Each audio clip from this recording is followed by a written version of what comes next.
الرجيم بسم الله الرحمن الرحيم نحمده ونستعينه ونستغفره ونعوذ بالله من شرور أنفسنا ومن سيئات أعمالنا من يهده الله فلا مضل له ومن يضلله فلا هادي له وأشهد أن لا إله إلا الله وحده لا شريك له وأشهد أن محمدا عبده ورسوله الحمد لله Biz bir yaxşı niyet bilen qaytdık, daş yol. Umid ve Allah Teala şunu bizden kabul etsin. O menin hanavadamın hidayetinin artmakına sebep olsun. Ve siz Müslüman doğullamın hem şeyli hidayetimizin artmakına sebep olsun. Bugünkü celese, 5. celese tercüme-i Kur'an'dan. Dersimiz neymiş? Sure-i İhlas. Kul huvallaha yetti. Sure-i Kul huvallah Kur'an'ın 3'ten 1 deyiptir Peygamber Aleyhisselatü Vesselam. Bir hadise geliyor, Peygamber Aleyhisselatü Vesselam ayıttı diye ki gelin ben size Kur'an'ın 3'ten 1'ini öğretecek. Üçün deyip diye. O gelip bilen adam geldi diye. Gelip bilen adam gelip üçünden sonra Peygamber Aleyhisselatü Vesselam şondan çık Sure-i Kul huvallah'ını okuydu diye. Ayıttı diye ki Sure-i Kul huvallah Kur'an'ın 3'ten 1'i bilen beraber. Yani bir adam Kul huvallah'ını okuysa, ihlas bilen, Allah da şonu okuyanını kabul etse, şonu Kur'an'ın 3'ten 1'ini okulan yalak sogap verilecek. O ne mi deyip? Çünkü Sure-i Kul huvallah'da bir ulukon mezamin, manalar, maksatlar yeti. Yani güya ki sen şıfarmışını düşünmeden şey mi aytiyan? Kur'an'ın 3'ten 1'i güya ki Kul huvallah'ını açıklamadan şeyim gelen yada. Kur'an'ın 3'ten 1 mana, mefhumi, bu yakı fakat Sure 4 ayet Sure Kul huvallah'da üşüptür. O zaman şu taydan gerekli ki Sure Kul huvallah'ını vaktin okumakla. O bir hadise geliyor, Peygamber Aleyhisselam ayıttı diye ki Hazreti Okun ben Amr ayıttı ya, Peygamber Aleyhisselam ayıttı diye ben size şeyde bir sure öğredeyin. Şeyde bir sureti Kur'an'dan koyuyor deyin ki o sure Tevrat'ta da var, İncil'de de var, Zebur'da da var, Kur'an'da da var. Ne mi? Hayır sure ya Resulullah? Ona Peygamber ayıttı diye Sure-i Kul huvallah deyildi. Giyce şunu okuyman yatman deyildi. O başka bir rivayette geliyor 3 tane sure. Kul a'udhu birabbil felak, birabbin nas, Kul huvallah. Peygamberimizin ulukan tavsiyesi şu 3 tane sure her bir bela kafi deyildi.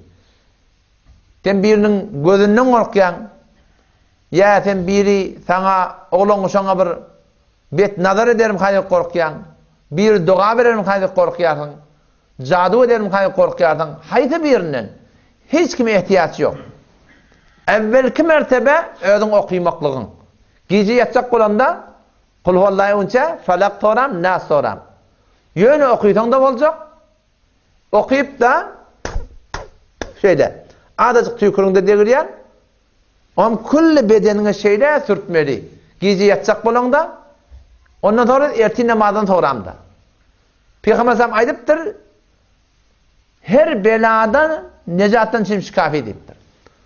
O zaman şu daşta öğrende derde belaken öz hakkında oğlanmışan hakkında şondan bir ödümedi hanım adamını koruyacak boluyat ne etmeli? Şu 3 tane suranı okuymaklığı alet etmeli. Yön okuysan da olacak. Okuyup çiftləp de külli bedenine ne etmeli? Şunu demetmeli ki şunda Peygamber Aleyhisselam ulukan boşluk veriptir. 12. merhalede bir vaat biri avadan okuyabilmeyen olsa bunda da bir irat yok. Kesin öz hanım adamın için bir ilmine şeriatına amel ettiyen alimdan dua alıp da öğüne dakta koy. Bunda da bir irat yok. Yani evvelki merhalede okuymaklık, 2. merhalede okuyup da oğlanmışan tüflemeklik, ya özün tüflemeklik, yankı suratında. 3. merhalede ne mi? Şol yankı, doğa zat alıp da öğünde dak koymaklık. Ya oğlanmışanı dak yarsın, bunda da bir irat yok. O zaman önküsüleri de ayıttı, doğa dakmaklık şeriatta bağlat. Ama arada ne kadar zatla var, ola yok şeriatta, önemli oldu, göz baş oldu, ilan baş oldu, ağlaza oldu, o Türkmen dadran diye, bardat diye, bunlar hiç şeriatta yoklar. Bunlar gözden dillen taklamaklığa dursun, belki şeriatta şu zatlar günahkarçılık. O näme deyip günahkarçılık? Çünkü Peygamber sallallahu kafirler dakyalamış o zatları. Musulmançılıkta yok da. Peygamber şu zatları ayırıp şoňa kul huwallah'ı beripdir, Felagı beripdir, Nas'ı beripdir. Her kim farz namazdan soňra Ayetul Kürsi'ni okuyda Peygamberimiz aydypdyr, ölümden başga derman dipdir. Alaja ihtiýaçy yok. Ola konulan mohrları atıp koydu gözden dilen o zatlara ihtiýaçy yok. Olar Peygamber sallallahu kafirlaň arasyndaky ibadatlarmyşdyk olar. Adam Türkmençilikde yorulýar, men niýetim dogry, men niýetim sap.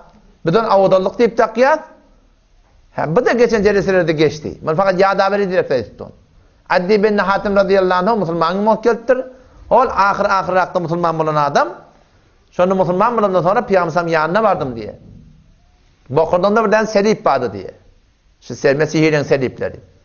Peygamber aýtdy diye, bu botu da bokurdan çykar diye. Indi bu da şu sahaba. La ilahe illallah Muhammed Rasulullah düşüntiren adam bir Hudaýa wara bolmaly, ýöne şuň wujuduna, şunyň zendegiýetine bir alamat ba kafirliň etýän işlerinden. Bir sembol ba kafirliň etýän işlerinden. Peygamberimiz häzin niýetiň dogry. Ýok, Peygamberimiz diýdi men teşebbehe bi kavmin fehuve minhum. Her kim her kavme meňde şondan. Biz hemçinani ki biz musulmançylykda yürekden Allah'a, kıyamata, cennete, cehenneme anamedigri eçer ýagdaýymyzda kafirler bilen fark etýär, daşar ýagdaýymyzda kafirlerden fark etmeli. Dine tertatlardan fark etmeli. Adam şu taýda musulmandan şu zatlar ýaşaşdan aýyrmaly. Oň ýerine näme etmeli? İslama wara, Qur'ana wara, Allah Taala aýdanna wara ýaşamaly. Ki şonuň bereketine näme boljak? Biziň dünýämizde abat boljak, ahiretimizde hem abat boljak. Hop inde ýazbary dersimizde Awal tercüme-i sade Sure-i İhlas. Euzu billahi mineşşeytanirracim. Bismillahirrahmanirrahim. Kul huvallahu ahad. Ayçulallah yekta bi mesaldat. Allahus samad. Allah bi niyaz hiç kim muhtaç da. Lem yelit hissadı doğurmaptır. Ve lem yulet hissattan doğurulmaptır. Ve lem yekullahu kufuven ahad. Hiç kim şol Allah'ın hemtatı da. Ahadi hiç kim Allah'a meňdeşdi. Ve hiç kimim Allah hem hiç bir zat meňdemeýär. Bunun sebebi nuzulunu ulamalar aýdypdyrlar. Kur'an gelipdir bölek sura bolup inipdir, sura alaq. 81 ayet bolup inipdir. Ahirin fakat 2 ayet inipdir, 2 ayetine var. Ahirin aýy Kur'an awal sura näme? Sura Iqra inipdir. Kur'anyň awal kelamy okuýdyp başlapdyr. Ahirki ayet 2 bir ayet inipdir diýär. Wattaqu yawman turja'una fihi ila Allah.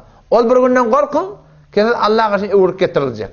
Şol günden Allah Taala ahirki ayeti Kur'anna, ahirki inen ayetde bizi gorkudypdyr. Ne sebebi nuzulu var şu ayetler. Yani Kur'an gelipdir bir soraň jogabyny gelipdir. Bir mesele peş gelipdir, bir muşkil peş gelipdir. Allah Taala öz peygamberini ve kullu şonuň ummatyny şu ayat-ı Kur'an bilen Peygamber sallallahu aleyhi ve sellem 23 ayet Peygamber sallallahu aleyhi ve sellem talimaty bilen ummata ýol köketdirler.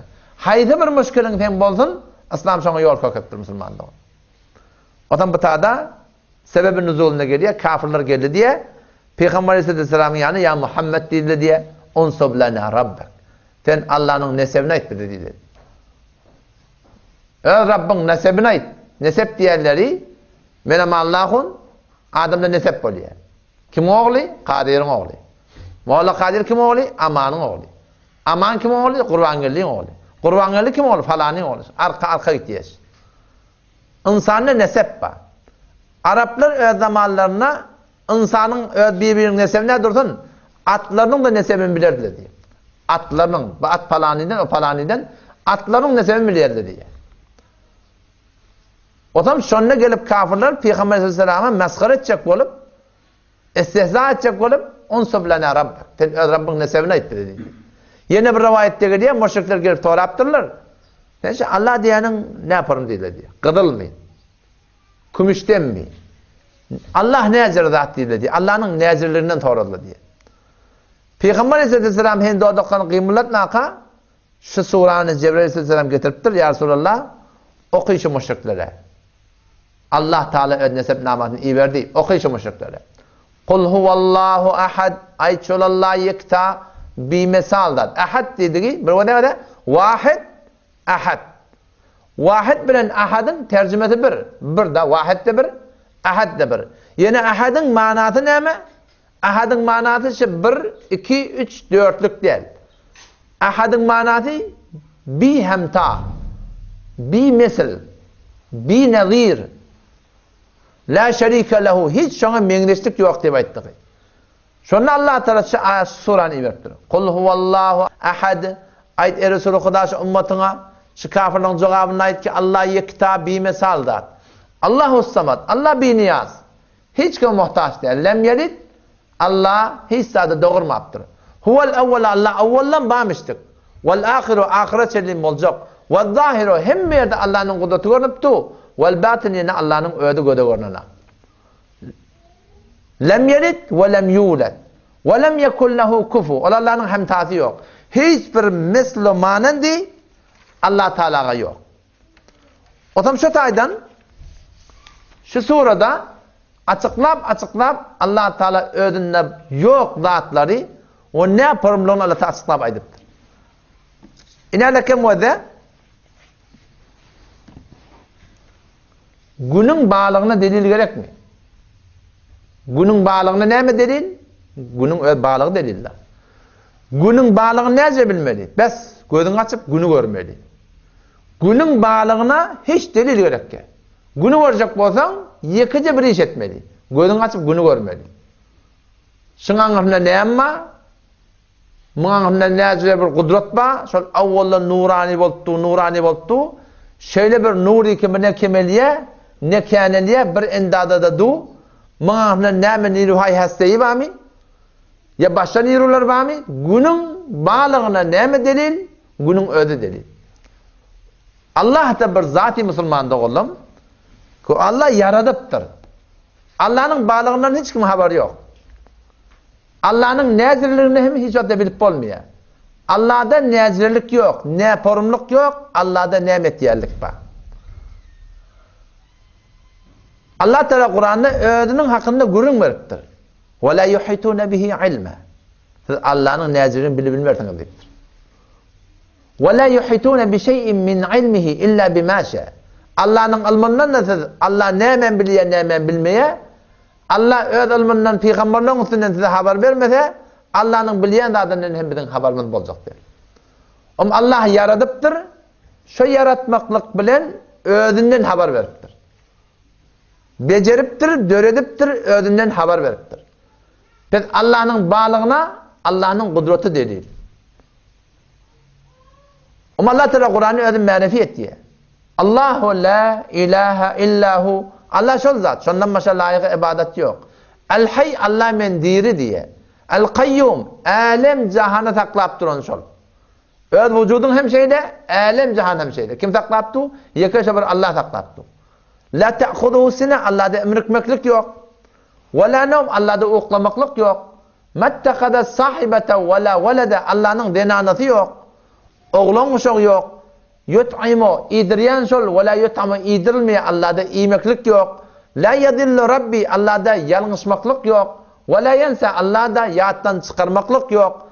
La şerike lehu. Allah'ın şeriki yok. La nadire lehu. Allah'ın nadiri yok. Ve la nidde lehu. Allah'ın mesali yok. Bir tane yaşlı adam Peygamber Aleyhisselam'ın mescidine gelip beurde diye dua etmeyen durdu diye. Ya men la tarahul uyun. Ey Allah ki gözler seni görebilmiyor. Ve la tuhalitu zunun. Ey Allah ki akıllan, fikirden, vehmden sen göğünde. Ve la yasiful vasifun. Ey Allah ki sen tarif ettiği yerlerden tarif edip çok edebilecek ki. Ve la tugayiru havadis. Alem cehennem olup durun arttır ya Allah senin farkına de. Ve la yakşad devair. Alem cehennem olup durun ingılabattır ya Allah seni korkutmuyor. Dua eda Allah Teala ardına etti diye. Biz Allah ödeni marifi ediptir. İnne rabbekumullah. Bir şek sizin Rabbiniz Allah. Hayt Allah. Kimmiş ol? Ellezî halakas semâvâti vel ard. Ol Allah ki asmanları yer yarattır. Ne açıvunne? Fî sitteti eyyâm. 6 günne. Ondan sonra ثم استوى على العرش وسخر الشمس والقمر. Ayını hem doğrup duran, batırıp duran kim? Yekşe bir Allah. Vallahu anzala minas semai ma. Allah deyip şoňa diýerler defeden ýagyn ýagdyrýa. Fa ahya bihil arda ba'da mautiha. Ondan sonra şol suw sebäpli ölüp ýatan ýer diýerler. Vallahu akhrajakum min butuni ummatikum. Allah deyip şoňa diýerler. Ketidi eneniňiň göwreninden çykardy. La ta'lamuna şeý'a. Siz hesap bilmeýärdiňiz diýer. O bir oglanlygymy diýýärmisiniz? Şo taýda ekläp tugulan kim? Yekşe bir Allah. Yulicul leyle fin nehar. Geceni gündüze tadyan kim? Şol Allah. Ve yulicul nehara fil leyl. Gündüzü gece tadyan kim? Şol bil Allah. Ve yukhrijul hayye minel meyyit. Ölüp yatan yumurtkadan dirin çıkaryan kim? Şol bir Allah. Ve mukhrijul meyyiti minel hayy. Ölüp yatan yumurtkadan diri tavuktan çıkaryan kim? Şol bir Allah. Alam nakhluqkum min ma'in mahin. Bilen maňa taňa ýüzlenip dur Allah. Aýa bitdi bir erziş suwdan yaratmadyk mı diýer. Bir erziş suwdan. Alam nakhluqkum min ma'in mahin. Oğlan şoň adyna mehin dakmallal. Mehin diýdi näme? Qur'anyň dilinden. Bir erziş pes goýulyp durmy? Ewet etmeli. Ade ewet etmeli. Tijillide ewet etmeli. Öz aranda çağırmada ewet etmeli. Şol Allah'ı ki alem cihan aylap taklaptu. Yeke şo bir Allah göde görünüyor. Hakikatta şu alem cihanna Allah'dan başka hiç zat yok ade. Yok yalak yani. Biz ba, ama biz özümüz aylamıdak. Kalbim ben vurdurmak. Kanım ben aylamak. Gözüm ben göreceğim ben öyle ihtiyarımda de. Dilimin aşağına çeşmem ben ihtiyarımda de. Gidip gelip duran nefes ben ihtiyarımda de. Oğlan mı olub durun, olacak gaydi yemeklik ben ihtiyarımda de. Olup durun inni. Men ölecek gaydi ben ihtiyarımda de. Cavan olup dursan, qarayacak gaydi ihtiyarımda de. Tağılıp dursan, tökel olacak gaydi, menilecek gaydi ihtiyarımda de. Qarı hakkal ağırıp var ya. Ağırtacak gaydi ihtiyarımda de. Neyem ihtiyarımda ona? Dine Allah iki yol koyuptur. Kime oraya olacak sen? Şol ihtiyarımda. Onam şol Allah'ını birlemeklik gerek. Şol Allah hem medatta bir şol. Hem medatta dine şon öyle bir edipdi. Şondan başka dayancın tüyencin bolmalı. Ama Allah var, Allah'ını bir bilmek. Bizim aramızda fikrediliyor, iman diyenler ne mi? İşte Allah, atman yerden Allah, yeri yerden Allah, dağlar yerden Allah, bağlar yerden Allah, dağsır yerden Allah, derya yerden Allah, düller yerden Allah, ağı hem yerden şol, göğü hem yerden şol, karan hem yerden Allah, giyeceğini getiriyen Allah, gündüzü getiriyen Allah, yağın yağdırayan Allah, giyeceğini ulutayan hem Allah, giyeceğini kıytkaltayan hem Allah. Şu fakat şun Allahi ba, şuna iman mukadiyat, buna iman ilmi. Allah'a iman, Allah oraya bolmaklığa diye. Buna marifet diye. Kafirler de şahitte kabul ettiler Allah'ını. İman diyenler ne mi? Allah oraya bolmaklığa diye. Fakat dilin üründe bolup birisini doğrulamalı Allah oraya.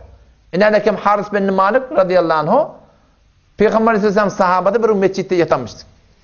Ama Peygamber Aleyhisselam Ömer turdu diye Esselamu aleyke ya Resulullah ve aleykümselam keyfe asbahte ya Haris bin Malik. Ay Haris dağı ne azir atırdın dedi. Ne azir dağı atırdın? Yatıp durdun turup durdun ne azir dağı atırdın? Onne asbahtu mu'minen billahi hakka. Hakikat imanlı olup ben Allah'dan atırdım dedi.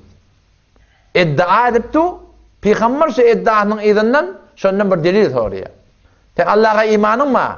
Ne yaparım? Asbahtu mu'minen billahi hakka. Hakikat ben Allah'a imanlı olup okudan uyandım ya Resulullah. Onu Peygamberim ona dedi ya Haris likulli kavlin hakikaten. Fema hakikatu imanik. Her bir kepin bir hakikati oluyor. Her kepte bir eser oluyor. Her kepte bir alamat oluyor. Sen şoňada azgıyan neden? İçerinde bir yağday var. Susayan neden? İçeride bir yağday var. Qaharı gelip duran adamın bir içerisinde daşında içerinde bir yağday var. Yağdap duran adamın içerinde daşında bir yağday var. Hoş bolup duran adamın içerinde daşında bir yağday var. Narahat bolup duran adamın içeride daşında bir yağday var. Bay adam şeyle, belirli adamın bir hakikati var. Yanına baranda oturuşanda belli etti. Ya Haris, fema hakikatu imanik.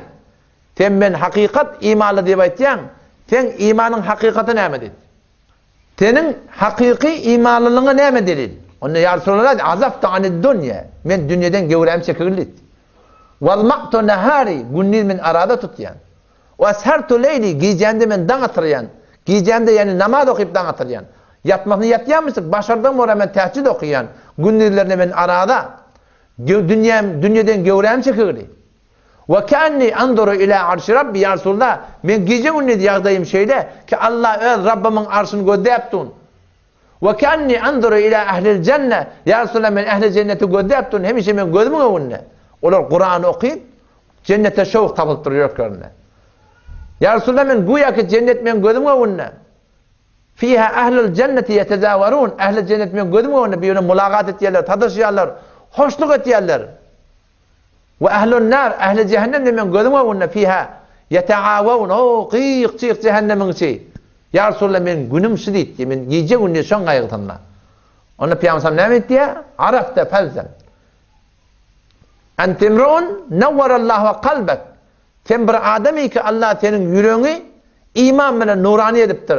Arafta felzem hakikaten düşünügli iman yerler şey. Sen şunu qaim tuttu etti. Pes her bir adamın alamatı oluyor. Allah'a iman, kıyamata iman, cennete iman, Müslüman doğan milletenin zindigimizde görünmeli. Yani fakat iddian urrunde bolup bersin bilen sen sabit etmeli. Hazreti Malik bin Dinar rahmetullahi aleyh bir yerden geçip baryadı diye. Allah'ın velisi deyip tanıyan insan, Allah'ın veli, Allah'ın doğası. Allah'ın doğası olmaklık. Allah bilen dost olmaklık. Allah'ın aydınına uğrayıp olmaklık bilen oluyor. Allah'ın evliyatı kim? Ala inne evliyaallahi la khawfun aleyhim ve lahum yahzanun. Allah'ın dostlarına heleyden erkekten Allah'ın dostu olup oluyor. Allah bilen dost olup oluyor. Hazreti Bibi Meryem yalak, Hazreti Bibi Asiye yalak, Hazreti Bibi Hatice yalak, Hazreti Bibi Fatıma yalak. Sonra da insan müşrik yalak. Allah bilen dost oluyor. Allah'ın dostu kim? Ellezine amenu ve kanu yettekun. Allah'a iman getirip ve kanu yettekun. Korkuyadılar. Allah'ın nafermaniyetinden, Allah'ın aydından çıkmaktan. Malik bin Dinar rahmetullahi aleyh Allah'ın velisi. Allah bilen dost olup dünyada geçen adam. O zaman bir gün Cafer bin Süleyman rahmetullahi aleyh ravi rivayet etti ya biz de birlik baryadık diye. O zaman bir cavan oğlan Kenan-ı Hiyaban Basra'da bir uluqon kasır tark etdi. Bir xo'p-surat navcavan. Malik bin Dinar rahmetullahi aleyh şın bolup duran yağdayını bir uluqon kasır bir navcavan oğlan tark etdi. Şuna yüreği avıydı diye. Ey Huda bir cavanı öldü. Bir hut da meşgul olup etdi. Mu ömrünü neme sarf edip doğru. Gidip gideydi, şöyle bir gurrun edeydi. Belkim Allah şun haline rahmetsin. Şunun yağdayına rahmetsin. Şuna Allah Teala malını, mulkunu, zindigisini bir kavda harcetsin şey. Bir kuda harcetmedin. Ne hemen idin? Beşuluk dünya ganimet olsa boluyordu. İlerlekem ne çay oldu? Hanımperestler maşinin bir kaptalına. Ağay mühendis de bir kaptalına. Ol hanımperestler hevat ettir maşin sürmeyene. Adamsın cayine hevat et yerler. Sırp bariyeli nereye karşı? Merde karşı. Maksat ne mi? Tengille bir tane ayet da ona var mı? Onu kon öy talp yerler akkaladan.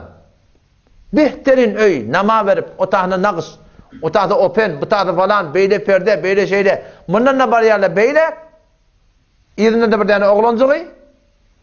Ayete baracaklar, ayetten sonra ne çıktı? Merde barıp, öye lamazım alacaklar. Kim haber var ölümün haçan geleceğinden? Haber düşer falan kimse öttü deyip. Haber düşecek de sonra ama Allah'ın öldü ha. Ölüp duruyor o fakir. Haber düşer falan kimse öttü deyip. Sırası söndü deyip, günü battı deyip, bu dünyanı koyup ahirete gitti deyip Allah rahmet etsin deyip dargarlar. Bizim her gayetin başına gelecekler. Dünya kanaat etmeli. Bariyarla evden birden hicret şart geliyor. Ölüm haçan gelecek belli de bir deranı vahed bir lehzede hicret şart aşağına girip düşeydi. Hanım perestler ben ağay mühendisten bir bölük et çıkarttırılıp maşinin içinden. Oğlancık da Allah'ın emrini pencereden çıkıptır diye. O da sonra milyoyu alıp öptür. Öyküme kaldın ne? Şuna diyeyle şagalaşan olma. Ne hemen yerinde bil? Ganimet bolsa bolýar da 5 günlük dünýä. Bu dünýä ýüzüňe gülümdir.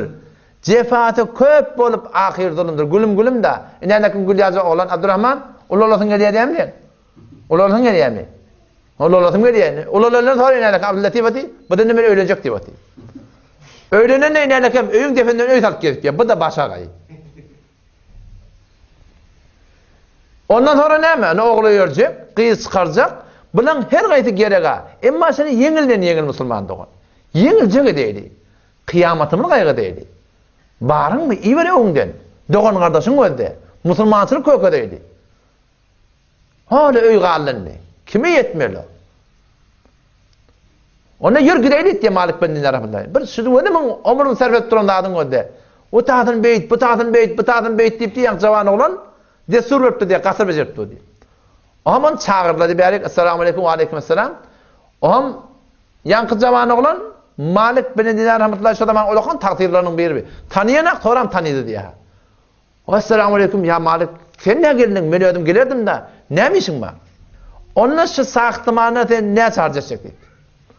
Onu bir ken pulun adını aytdı diye. Sen şodaman hesap 1 milyar. Sen sahtymana sen ne çarjacak? 1 milyar. Ona dedi diye. Gel ikindir muamele dedi. Ne muamele? Sen şu pulu bana ver. Men şun yerine sana yazıp bereyim. Cennetten sana bir Allah Teala bir öýü verdin. Fi cennetin ol bir cennet. En-naim duruşu bilen nigmat cennet diýerleri. Cennet dediği bağlık. Şol bağ bu sağlık. Cennetin bağları teneti kızıllan. Tamam bağları kızıllan diye teneleri. Şahberkler kümüş, noğra bolacak. Ne kadar awadan bolmasa. Yaşıl yapraklar modehemmeten cennetin bağları şu kadar yaşıl diye daştan koyduğunda yaşıllığından tayak kara görünüyor diye. Aşağından akarlar akıp var ya. Bir akar akıp var ya, tüy de akıp var ya. Bir akar akıp var ya, arak şarap akıp var ya. Bir akar akıp var ya, bal akıp var ya. Bir akar akıp var ya, su akıp var ya. Saf saadatı. Hemme yerler sersebiz. Otada burnundan su gelmiyor. Kakılık yok. Kulaktan, bir suçuktan arasamak ihtiyaç olsun yok. Peşev yok. Dehret yok. Yel yok. Meridlemek yok. Dümevlemek yok. Savuk yok. Kızgın yok. Bulut yok. Zere versin, ediyet versin. Ömürlük yok. Öngörülmendir oraya. İnsanın halında adı şu tadı var. Ölümü öldürecekler diye ölüm de yok. Ebedi hem iyi işe geçiyor cennette olmak. Heleyler, erkekler hem cennette olacaklar. Olokon fi cenneti adın hem iyi işe cennetlerde ve mesakinu tayyibe. Avadan zailer olacak şu tadı.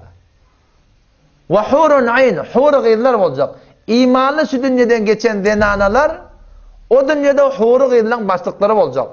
Ya Resulullah dedi ya meseleme. Sonra dedi ya hur gıyırlar avadan mı ya imanlı zenalar avadan. Onu imanlı zenalar dedi ya Peygamberimiz 70 bin barabar bir rivayette geliyor. Hur gıyırlardan avadan dedi.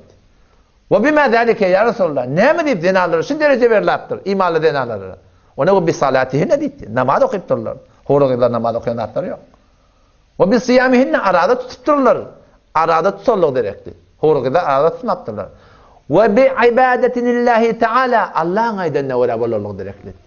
Halka uğrab olmalı, kime uğrab olmalı? Halka uğrab olmalı. İyle uğrab olmalı, dine uğrab olmalı.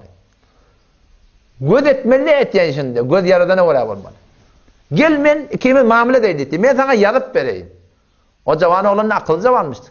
Ona dedi diye men biraz oylanacağım. Ertiğe cevap vereyim. Biz şundan qaytdık diye. Malik bin Dinar rahmetullahi giyece şöyle adam hakkında o seher vaktları var ha.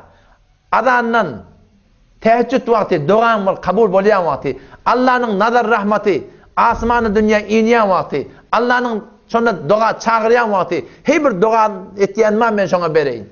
Her bir günahından istiğfar talep ettiyen ben şuna bereyim. Şunda doğa diye Allah tenisi cavan oğlanı öyle yolunu kabul et. Şu mali, cani, mulki ten yolunu sarf olsun ya Allah. Am erti bardık diye, ortak diye cavan olan işikten yapışıp gödeş oti diye. Şondan bardık, assalamu alaykum wa alaykum. Ya Malik, am biz O olup cevana o aytdı diye. Dünküsünde doğun dedi. Dünküsünde doğun mu? Ona hava doğun. Kalam kağıt getirip diye yad etti. Bismillahirrahmanirrahim. Malik bin Dinar rahmetullah. Malik bin Dinar bilen falani oğlunun arasında şu söz. Şu falanca pulu bana ver ya. Men Allah'ın yoluna harcayacak. Bu da men şuna bağlanına şeyle cennetten şu cebe ulaqan qasr men şuna zamin etti. Emda edip verdi diye. Zahir bin Süleyman rahmetullahi aleyh diye qaytıq şondan diye pullar alıp diye. Falanca pul. Ağşama çellim bir ağdaçar mıqdarsa da bizim yanımızda yoktu. Hemmeden paylap savdu diye Malik bin Dinar. Şeyle bir olgu insanlar mistik olur. Bar yoğun beriptir Allah'ın. O zaman bir müddet geçti diye bir 40 gün nabi. 40 günden sonra diye Malik bin Dinar rahmetullahi öz mescidinde o zaman bizimkiler ışık yok, çıra yok, zat yok. Bolsa bir fanusi bir da diye erti namazdan sonra yankı bir tane kağıt gördü diye mihrapta du. Kağıdı alıp diye namazı okuydu diye yüzünü okuydu diye şu öyle yazıp veren kağıdı şu cavan oğluna. Belini okuydu diye bir bedune cevher khas suratında yazılıptır şeyle biz Malik bin Dinar'ın şu cavan oğluna veren sözüne verdik. Şu kadar kasır vermelilik. Ondan beraber da falanca üstüne de verdik. Ol hat acipti diye o da şeyle tutandı okuyup bolya, böyle tutandı okuyup bolya, böyle tutandı okuyup bolya, böyle tutandı okuyup bolya. 4 taraftan okuyup bolya diyen hat. Heyran kaldı Malik. Bu kağıttan da neymiş diye. Men öyle o zamanı yazıp verdim. Onun elinde de okuyayım. Gittik diye sonra. Gör gideydi. Bir haber bolmalı. Bardık diye önün yanına gördün diye kıyık çiğik diye ağlap durunma. Nem oldu? Nem haber? Onun için cavan olan milyarder cavan dünyadan gitipti. Oğlum şunu kim kosul verdi dedik diye. Kosul veren kim şunu? On bir yere geldi diye, ya Malik men yudum. Ona ne yudum? Ona şeyle ölecek olanı bana vasiyet etti. Men şeyle kefellerdim. Bir tane kağıt çıkarıp verdi. O şu kağıt men kefellerden sonra men ortamın ardına kefenin ardına talarsın sun dedi. Malik bin rahmetullahi kağıt çıkardı diye. Şu kağıt sun dedi. Yankı görüp gen alıp Allah billahi kazar şu kağıt dedi. Şu kağıt dedi. Onun kaptanı bir cavan oğlandı. Ya Malik dedi ya, o 1 milyar veriptir, 2 milyar vermenti ya. Bana da yapıp versin dedi. On vakti geçtiğini dedi ya. O Malik rahmetullahi aleyh, o cennet paylap veren adam da, kâfi evliyalarla Hudayın doğatlarının yüreklerine bir açıyor. Hadiste geliyor, ne kadar adamlar var, kapıdan kavulunuyor. İnnelip veren adam de, izinden atakılıp veren adamlar. Hiç kimin ne yok olarak. Emma lev akseme leberrahullah. Eğer şu adamla qasam Allah son qasamla ola diye iş etdi. Qaflar medfu'un bil abwab. Qafdan qavulnayan adamlar. Hiç bir ne yok. Ama Hudayın duası şu. Allah'ın duası olmak Müslüman doğan. 5 yıllık dünya kime kalıptır akhim? Şu taati Allah'a imanı fema hakikati imanik ya haris. Ten imanın hakikati ne mi? Hakikati şu deydi ya. Vadma'tu ne mi deydi ya? Dünyadan gevreğimi çekilmen dedi. Günlüğüm arada tutyan, giycetine de başardım oraya namaz okuyan, gözümün önüne cennet dedi. Gözümün önüne cehennem, o taatım ben kaygıdıp yaşayan ya Resulullah, onunla ten netti hakikat imanda adan adam dedi. Biz şu taada kul huvallahu ahad ayçulallah yekta, o Allah birliğine bir, biz hem yekeşe bir Allah'a benle olmalı. Görün şu taadiyeti. Malın Allah'ın yoluna gitsin. Canın Allah'ın yoluna gitsin. Toyun Allah'ın yoluna olsun. Ya tutmaklığın Allah'ın yoluna olsun. Hayatı bir ettiğin için Allah'a uğrab olmalı. İslam'a uğrab olmalı. Harun Reşid rahmetullahi aleyh'in bir tane zavan oğlanı vardı dedi. O Harun Reşid rahmetullahi aleyh'in oğlu avval padişahlığa yetmeyken o bir khas bir avadan turutuna terbiyet bolupdur. Halal loğma oğlanın sonra beter tesiri var. Adam yanında tavsırın bizim bakırdağımı deşen Allah haram yedirme bizi. Halalcak kadar ne getir? Şu Allah'ı ki kafirleri yediripti, Müslümanı halal yedirmer mi? Allah bilen doğru durmaklık gerek. Allah tara rızkını gümen etmeyenden alsın. Bir cavan oğlanı var 16 yaşında. Hani Allah bilen doğru dursan Allah mamulanı elde et yani. Allah'ını bir bilsin alak, bir Allah olay olmalı. İman yerler şey. Bir İslam'a uğrab olmalı. Bir dine uğrab olmalı. Otam Harun Reşit rahmetullah'ın yankı cavan oğlanı. Bir sağda olan. Harun Reşit de kulle memleket İslami'nin şu zamanın halifati. Şu zamanın öyle millete baş olup padişahmıştı. Otam bir gün Harun Reşit rahmetullahi aleyh öz cedesetinde olakon vezirler, vuzuralar, qadiler, kozatlar böyle üyüşüp tuğka. Sondan yankın diyen cavan oğlanı geldi diye. Tadı da tehlikeli edahör eğinmez yok, saf sağda. Am yankı qadi kozatlar birbirine yüzlenip ey şıda padişahın avrayla algısı dedi. Padişahın oğluna menleşti. Ne edip bir şuna tadı eğinmez ki? Yok de. Giymel lazım. Ola konuda mimarlığı diye her yerden vezirliği diye vuzuralığı diye padişahın oğlu deyip kök etmeli. Bir de otaniyasın. Padişahın da avrayla algısını ödedi. O zaman Harun Reşit Ramazan bunu eşitip oğlu deyip diye sen şu bolup versin beni katı utanacak oğlu. Sen bir başı iyile olarak kolonda Huda bana beripdir. Sen şimdi giyende süper istifade edende bolmayan.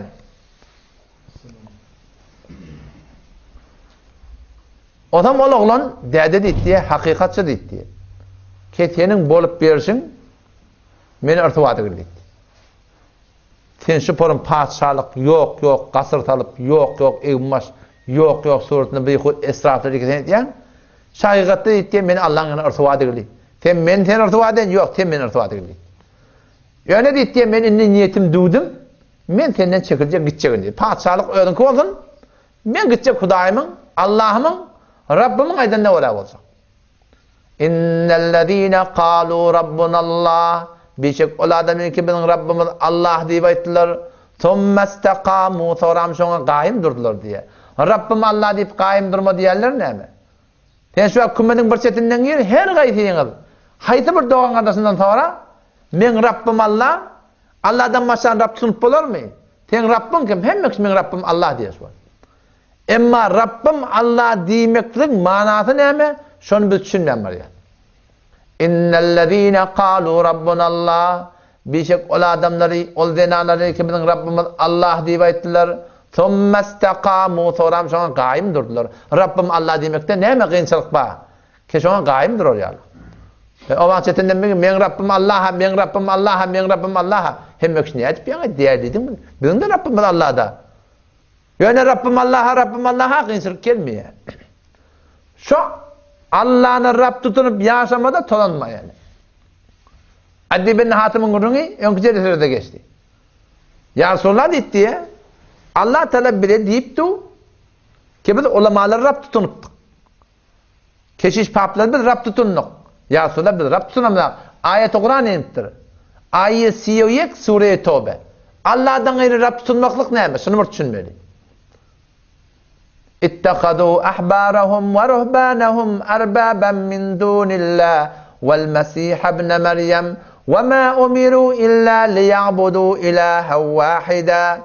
Ayet Kur'an'ı okuyup var ya ve Allah Teala bize biz ulamalar Rab tutunduk diye ayet ya.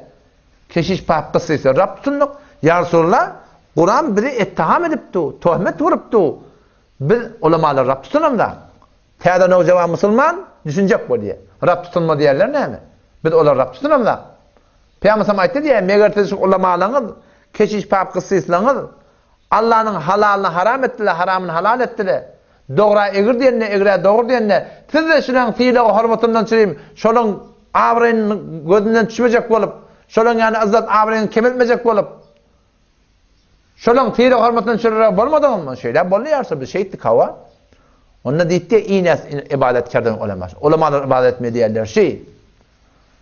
Bu abdinin ahum mollamız behet dedi elhamdülillah. Yanlısı fetva verdi ya. Allah'ın haramını halal, halalını haram edecek kopturma, gözü kopturuna. Bu ad başı müşkül var. Ne mi müşkül var? Onlar ulamaların fiili hormatından çeyim, şöyle egir diyede, egir doğru diyede şunu doğru deyip, doğru egir diyede şunu egir deyip, şolun uğruna gidiptirle, İnanın ki şu Türkmen İran'ın iyile oraya bol vermelidir deyip, sen bilip tuğun dine ters. Kim senin Rabbin var ya? İyil senin Rabbin var ya da. Sen halka oraya bolmalıyıp bilip tuğun halkın aytyanına ters. Sen kim senin Rabbin var ya? Halk senin Rabbin var ya da. O cavan ona çıktı diye. Men Allah'ıma oraya yaşayacak. Men Rabbi Allah, menin Allah menin Rabbim. Men Allah oraya yazacak deyip. Hemme hatta Allah'ın Rabb tutunmalı. Sahabalar şonun için korkupdurlar Allah'dan. Hazreti Ömer radıyallahu anhu Hazreti Huzeyfe'ni çağırıyor. Huzeyfe bärik gel. Näme boldy? Peygamberimiz soňa 300 nefer münafık adyna edipdir diye. Münafık diýerleri dille musulman, yürekden kafir. Namaz okuyup ya, namaz cemaate gidiyor, hacca gidiyor, cihada gidiyor, hemmesi barada. Yöne yürekte doğru iman yok. Allah'ın yanında makbul de. Dili bir zat diye bolup veriş fark et diye. Berikkel diye. Näme ya müminin? Onda şu 300 neferin içinde Peygamber sana münafıklan adım veripdir. Daşı musulman içi kafir. Şoň içinde men mamı diye. Diyor ya müminin sen yok diye. O da Hazreti Ömer korkupdur şunda. Men münafık bolamayın iş. Şonani korkupdur. Şon ola la ilahe illallah'ın düşünüpdirler. Men Rabbim Allah diyene şunu düşünüpdirler şola. Kime oraya bolsam sen Rabbim da. Hayta bir Allah'ın hukmuna oraya yaşamalı yerde bir halka oraya bolmalı, iyile oraya bolmalı, nefsine oraya bolsam kime oraya bolsam musulmandan olsa sen Rabbim. Pes Rabbi Allah'da sadık durmalı. Yankı zamanı olan uğradı diye adam. Neynet haber boldu diye. Harun Reşid rahmetullah'ın zamanı olanlan. Oğlum baryan hava. O sen qala. Deden yanına barmasan barma. Yönü ödün qabatda ibadetin edip men dedim men gidecek deyip. Enatağı koyup gitmeklik eğer enatağı sana muhtaç bolmasa alma kıymadan şey gidecek. Hiçbir irade yok. Gidivermeli. Ama enatağı muhtaç bolsa onunla epper gitmek doğru de. Şeyle mi bolya? Onunla deyip diye bir cilt Kur'an verdi diye. Ne değil? Bir ağır kıymetli gevher verdi diye. Keten gerek vakti şunu tatartın ödünü edinlersin diye.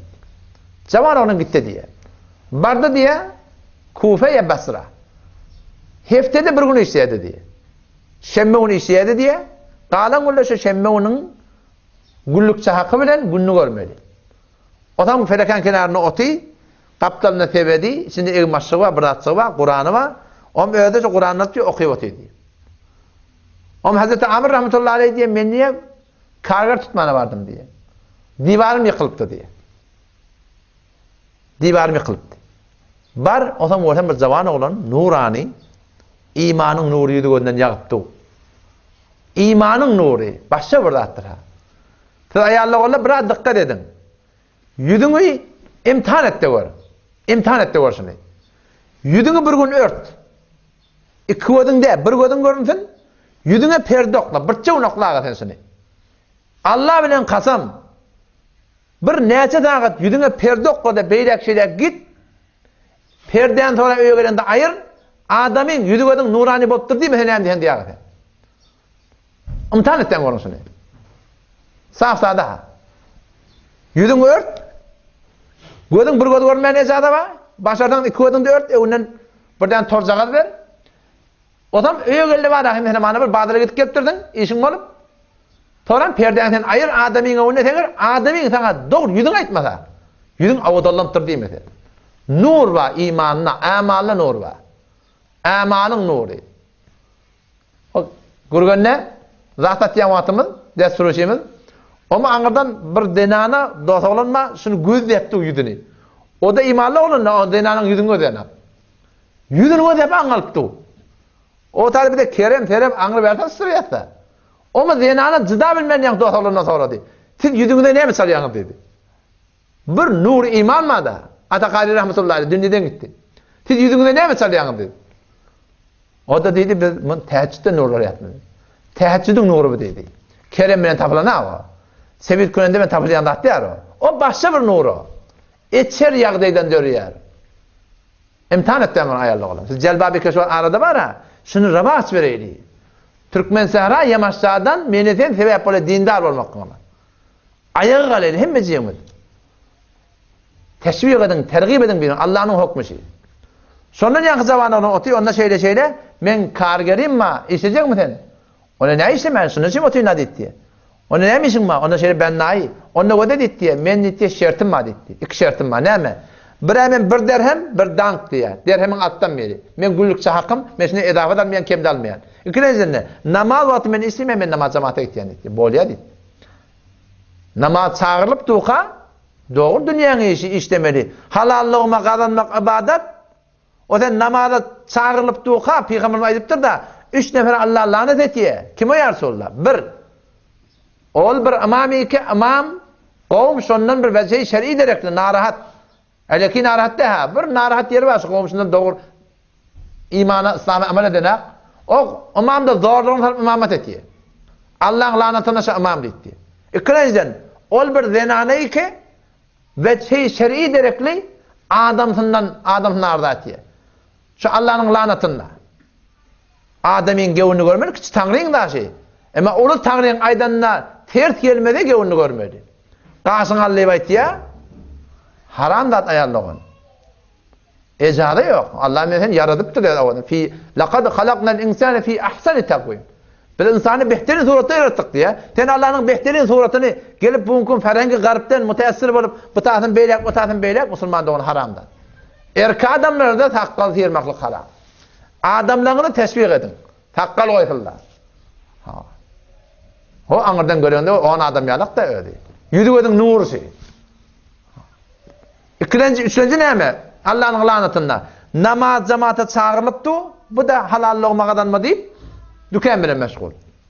İş bile meşgul. Şimdi adam Allah'ın lanetinde. Allah'ın lanetinde bolsan, adam günah sonra nece bereket gelmeli? Bolmaya da istersin.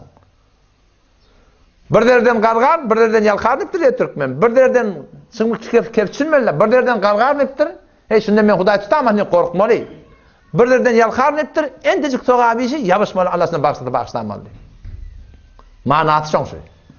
Ama Türkmen näme diýip bir derden yalqar deyiptir. Şo bir gapdaly ýapşapdyrlar. İki gapdaly tutmaly. Edip umidvar bolmaly, etmänni korkup gelmeli. Olam ýa jawan olam bolýar diýdi. Ýöri. İşte mene bardyk diýe. Hazreti Amr rahmetullahi aleyh diye men işi tapşırdım diye. İkindim bardım. Bu adam näçe? Bir içeci oğlan 10 nefer yalak işleptir diye. 10 nefer yalak. Bir adamın 2 adam yalak işlese, onda ganimet da edermenmiş. 3 adam yalak da giyin, 10 adam yalak divar örttür. Giyin galyp bu näçe adam? Olam erti bardım diye hava. Ýanky güllük hakyny berjek boldum diye. Edah berjek bolýar ýok meni şonal ýany diye. Edah almaýan meni. On qaytdı diye. Erti bardım diye, yine şonu tutayını, o yok. Bir zaman olamaz istadı, hani bey? Onunla deydi diye, o defa şemmeğun işe dedi. Şemmeğunla maşa onu tapmakın dedi. Şeylem hava, işi koydum diye, göreyin, siz oğlan ne yazır 10 nefer yalık işlettim. Gelecek hepte şemmeğun aynı şey vururun, orta yani felekan kenarına, Kur'an okuyuvatı, gurrun ettik, talanmaştık, hava, 2 tane şert, men güllük hakkımsı, namaz cemaattan ne men kalmayan, böyle görün. Gittik diye sonra. Adam sondan oğlunça gözlep durdum diye. Nimet diyesi. Vörtem diye fakat talçığı uyuyor diye. Dağıştan adı uçup. Tamam redif oluyor. Fakat talçık koyuyor. O men bu Allah'ın velisi o bu dedim. Hadise geliyor da bir adam mescide attığı olsa mescide falan doğru bir adamlar mescide var ya. Dol mescide var ya. Ferişteler şu adamın işine kömekçi diye. Medillete gelip ferişteler şu adamın ayadatına geliyor diye. Günün sonra bereket sinden geliyor Müslümanlar. O zaman ben bildim Allah'ın velisi eken o. Akşam arab oldu diye, gözlep duran belli etmedim diye. Onda işler hem verecek oğlum diye. Onda yok geliyor yok. Ben daha ne mi denettim diye. Ben şöyle hakkım verdim.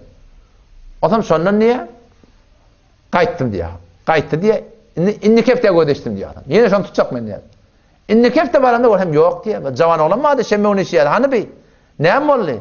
Ona bir deyip diye medilep eti. Falan cengel başladı. Goyrançılık sonra yıkılıp etiydi. Şeylem hava, sonra gittim diye. Bartam diye, kelleğine aşağıma kerviç, tadıcı evimbaş, kulen bihuş, huştan gitipler. Ama bardım diye, kervici kelleğine ayırıp, buğdumutuna koydum. Yüzüğünü tifurastırıp, huşa geldi diye. Ama kelleğini diye ben buğdumdan kenara çekti diye. O ne oldu sana, ne acaba oldu? Ondan sonra bir, ne acaba et şehir etti diye. Ya sahibi, la tagtarir bitana'umin. فالعمر ينفد والنعيم يزول وإذا حملت إلى القبور جنازة فاعمل بأنك بعدها محمول. يا صاحبي لا تغترر بتنعم. Ey menin dostum, şu dünyanın nimetine alınma. فالعمر ينفد والنعيم يزول. Ömür tökünüp gidecek. Dünyanın var yok, nimeti hem kalacak. وَإِذَا حَمَلْتَ إِلَى الْقُبُورِ جَنَازَةً her vakti ki kabristana karşı bir cenadanı götürsen فَعْمَلْ بِأَنَّكَ بَعْدَهَا مَحْمُولٌ sen sana yakin et ki seni bir gün götürüp akılık giderin deydi. Ağaç ata mindirseler, gelmedi yolu gönderseler, karanlık kabra inderseler ne çek geçer halın senin. Bir gün akçak da sonra ayağında çorap da olacak yani, yüdük de olacak yani, halka da olacak yani. Giyim de olacak yani, telli de olacak yani. Hem dağın, kamize alıp ağaç ata mindirseler, gelmedi yol, evurlak gelmeliyen kurun yok. Kümmede gidip tercüme Kur'an edip evurmeliyen kurun yok. Evurlak gelmeli, ebed gitmeli. Karanlık kabra inderseler, şotada, birazcık giyeceden davet, Allah'ın hoppa barkat böyle, heyvay da heyvay. Hiç yer görün ha. Karanlık kabra inderseler, ne çek geçer halın senin. Biz şu dünya gelemizde ağlak geliptir Müslüman'da. Her çağı dünya geliyor ağlak geliptir. Bileyim şeydi. Ağlamasa şun akıl huşu zahiline değerlerini delil diye. Belki oğlan dünya gelenler yan başını yap ağlatyalı diye şöyle. Emma ağlak gelmekliğimiz ihtiyari de. Bir ihtiyar ağlak geliptir. Emma gülüp gitmeklik bizim ihtiyarımız. Ruzi be dünya amedi oryan. Cem'i be to khandan budan. To geryan. Kari be koney duz ke vakti raftan. Cem'i be to geryan başında to khandan. Gülüp gitmesinden. Namazın üstünde ölmek bizim ihtiyarımızda. Mescitte ölmek bizim ihtiyarımızda. Adam şondan yankı zamanı olan şehir okuyup. Adam şondan ham bana deyittiye şeyle. Men ahir hayatım, men dünyadan kayıtmakçı. O men gitmeli olsam deyittiye. Men ölemden sonra beni evin başımda, taze evin başımda. Şunne keferle deyittiye. O can olsun, kalhan kefen arayın. Taze ne amayıp bakın? Taze evin baş diri adamlara layık. Ölemden sonra taze olan önemli, köyne olan çürüyecek bir deyittiye. Sıddık radıyallahu anh'a da şey deyiptir. Şunne evin başına kömür ediptirler. Tədəğin baş deyir adamlara layık. Ben şeyin başında kömür et. Yöne deyit diye bir tane başka kaçım var. O ne mi deyit diye. İnerekem künnüğü var. Çadırı var. Ona deyit diye şimdi ben künnüğümüz adamı kaburgadan adama ver. Şon kireyip olsun deyit diye. On bir tane Kur'an yankı morvaliyette tatman o yaptır da. Mınna deyit diye git Harun Reşid'e tapsır deyit diye. O şona ait keçeyli şeyle bir cavan olan musafir şunu sana verdi. Sen havarın olsun, şeyle bir yağ dedi, ölüm sana gelemem ki sen gıflatta yatan halatın dedi. Ama şey deyip de dünyadan gitti diyor. O zaman ben şunu düşündüm, o bir şahzademiş diyor. Barın bolup günah etmesizlik dayavçılık. Yok adama ne emesin de. Edi bileyen, esraf edecek olsan bolçulun, giyeyni iten bolçulun, bola harz edeni bolçulun, bola Hudaydan korkup, Kur'an'a ve sünnete ve yaşamaklık. Şey eder mençilik. Erkekten de heleyden de. Şiirden gerek ara, ma'ruf. Bir görüldü olmanı adamlara. O zaman sondan niye? Bunu köpülledik. Aydan vasiyetine oraya. Gömdük. Künnük dağıdını kabirkene verdim. O zaman sondan niye alıp gittim diye. Gittim Bağdat'a diye. Bir beygirek bir yerde kasrın içinden çıkılayan kafin o dervazı esin yanında durdum diye. Şondan atla çıkmanıdır diye. Önçek bir mün at çıktı diye. İkilencen mün at çıktı diye. Üçlencen mün at. 4 mün, 5 mün. Mün at geliyor. 10. cemaatın sinne Emir Mü'minin öyle bağlı diye. Şondan defelerge minip kıygırdım diye. Ya Emir Mü'minin, ya Emir Mü'minin. Bir beri maktam. Sen peygamberin artıklarından şonu aratıp diye. Dur sen işin maddi diye. Emir Mü'min şeyle gönderdi diye bir adam. Durdu diye yörtüp pardım diye.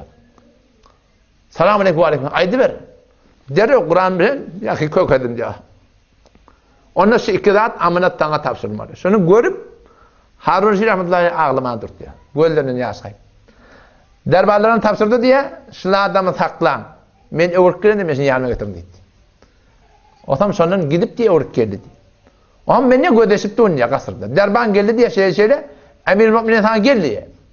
Yönü öde dedi diye. Emir Mü'minin beter narahat ha dedi. Beter narahat. O an kepecek olan beyaz kepe dedi. Alıp gitti diye sonra. Perden geçip, perdensinden geçip geçe ben bardım diye. Hiç kim yok, bes 2 nefer diye. Ona şeyle, demin oğlum tanıyan, ona oğlum tanıyan. Ona ben oğlum ne emet diye diye. Ona kargırçılık et diye diye. Ona sen de şunu iş ettin mi? Ben iş ettim diye. Sen Peygamberin neslinden beri öne betelle. Sen şın tiyilek hormatını derinep içeklendi bolmayan mı? Ondan ya amir müminin etti. Avvala Allah'dan mezir torandı senden. Ben onun kimliğini ölecek vaktinde bilim dedi. Ona sen ödün yudun mu sana? Ödüm yudum dedi. Bir elin dedi. Elin verip elini kursanısına koyup bir. Gamnak diye şiirler ayıttı dedi. Adam soğuram diye yürü gidelim kabrına dedi. Kabristana karşı gittik diye. Bardık diye kabrını mulakat etti diye. Kahtın Arap oldu Harun rahmetullahi aleyh. O zaman sondan Hazreti Amr rahmetullahi aleyh ben gece yattım diyor. Dişimde diye bir nurdan bulan morvarit, bir nurdan bulan bir gümmet gördüm diye. Yankı cavan oğlan içinden kıygılı ey Amr sen yüzün ak oldun. Allah sana size hayır versin. Kimmenin vasiyetlerini yerine getirdin. Ona yağday nece dedim diye. Ona yağday beter kıl. Ben Mevlama Allah'a metatas olun. Allah bir görmeli sonra. Mulakat etmeli sonra. Peygamber'in ayeti diye bir gün. Ayın önlerde mi çıktı? Şu ayı görsünüz diye Hudayını görürsünüz dedi. Şu Allah'a bir gün tatasmalı. Kim beni seni yoktan var ediptir. Surat veriptir, sirat veriptir. Yüzügöz veriptir, zindagi veriptir. Şu Allah'a tatasmalı. O zaman sondan yağday nece? Beter kal. Men Mevlama'ya tirdim. Beter sahiye bakışanda. Bana bir zatlar berigli. Hadise geliyor. A'dattu li ibadiyes salihin. Allah Teala ettiğim beni öz kavvaryan, salih bendeleme. Heleyden erkekten bir nimetleri teyarına koydum. O dünyada ma la aynun ra'at. Gözün görmedik nimeti. Göz görmeyiptir o nimetleri. Ve la odunun semiyat oturup bir hıyal perdazi edip kulak da eşitmeyiptir onu. Ve la hatara ala kalbi beşer ödün oylanıp bir nimetleri takayyülünde döretecek. Onun gönlü Müslümanlığı o nimetleri Allah Teala teyarına koydu. O zaman şu taydan inşallah Teala himmete değil, şu ölüm bizim hem başımıza gelecek. Şol kabir bizim hem başımızda var. Dünya ahiretin hoşbahtiyeti nemede? Allah'ın edine oraya yaşamak. Kabristana var yardım, hoşbahtiyeti nemede orada yaşamak? Kabristana var yardım, ceban-ı nakam. Neme? Öylelmeklikte hoşbahtiyeti orada. Şunu öylelmeyen gidiptir, nakam. Nakami onunla de. Durmuşa çıkmayan gidiptir, nakami bununla de. Nakami şu dünyadan imansız gitmektekte. Huday dakikasının münafık olup Allah'a tatışmakta. O taada ebedi bir zindagi Allah teyarlap koyuptur. Palaniye öldü, fakir, ne öde orun mu, garip, oğlunu sonunda da at koymadı be. Nakami bununla de. Sahabalan öyle koyan kaygısı şu dünyadan imanla gitmemiştik. Hazreti Hamza radıyallahu anh Peygamber sana emuti. Dünyadan gitti. Ne yaparım halatta? Burun kedigili, kulak kedigili, korsak yarıglı, kalp çıkarıglı. Peygamberimiz görüp ne kadar narahat oluyor. Ama Allah taraftan Cebrail'e haber getirdi ya Resulallah. Allah Teala arşını yazıp koydu. Hamza Esedullah ve Esed Resulihi. Hamza Allah'ın şiirisi, Resulullah'ın şiiri, Seyyid-i Şühedâ-şı. Şehitlik başlıkçı. Onlar hoşbahtini sonunu görüptürdü. Hazreti Hanzala radıyallahu anh teyade ölenen cavan. Eştiye o cengi Uhud'da Peygamber şikast deyiptir. Gu çık gitti yaşından. Şol başına şehit boluyor. Ferişteler onu yuvuptırlar. Şehidi yokum yuvarlar ahi. Peygamber'den haber verdi Hanzala'yı yuvut ediler. Barın ferişteleri yuvut ediler. Ne bilip yuvuptur o? Ha, qosun son boyunda vazip boluptur. Qos etmeli vot bolmaptır. Şu dörsünde meydancana çıkıptır. Hoşbaht şol adamlar. O zaman o tayda ne mi deyli? Zindagimizde Allah bilen muamele deyli. Allah'ın muamelesi ne mi? Allah'ın muamelesi iki zat. Özümüz kavvalmalı, kavluğa dehmet çekmeli. Ya eyyühellezine amenu, ey iman getiren adamlar, hel edullukum ala ticaretin tunjikum min azabin alim. Ey imanlı adamlar, denanlar kavvetten kulağısın diye Allah, ayyamin size bir ticareti öğreteyim mi? Şeyli bir ticareti ki onun peydatı ne kadar? 1 milyon, 1 milyar yok. Bu kıymet koyup olacak yani. Onun peydatı ne mi? Bir ticaret koyacak diye Allah. Ne yaparım o? Tunjikum min azabin alim, size azab derdnakı dünya ve ahiretten necat verecek. Hoşbahtı işi yollama. Ne mi ticaret oluyor Allah? İki iş etmeli. Tu'minune billahi ve rasulihi. Allah Resulü ve la yaşamakla mümin olmalı. Müslüman, Müslüman da Müslüman. Mümin yerler fakat Allah öyle yaşıyor. Tu'minune billahi ve rasulihi Allah Resulü ve la olmak yaşamaklık. Mana diğerler avvalkı etmeliş. İkinciden ve tujahidune fi sabilillah Allah'ın yolunda rahmet çekmeklik bi emvalikum ve enfusikum mallarınız bilen zarlarınız bilen zalikum hayrun lekum in kuntum ta'lemun kelleriniz işleyen bolsa aklı hoşunuz zayinne bolsa şey etmeklik size gav diye. Ödün mümin bolla yaşa müminliğe rahmet çekeydi. O zaman şu taydan inşallah Allah mehribandır. Geçerlerden geçeyli. Eğer biz istiğfar etsek, tövbe etsek Allah da beter mehriban. Kur'an'da göre innallahu yuhibbut tevvabin. Allah tövbe etyenler kavur ya diye. Günah etmeyen yok. Her kim de günah ettiye. Ama geçerlerden istiğfar etmeli. Allah'tan mafi dilemeli. Onun bunun gönlüne gelmeden onu razı etmeli. Hudayna kadar gıybet töhmet kuran olsak ondan da mafi talep etmeli falani şeyle adamçılıktır. Öz hakkım benden maaf ediyor deyip ondan da mafi dilemeli. Sadece da Huda bilen Peygamber var yaşamalı. Allah Teala hemimize tevfik versin. Vesselamu aleyküm ve rahmetullahi ve berekatuhu.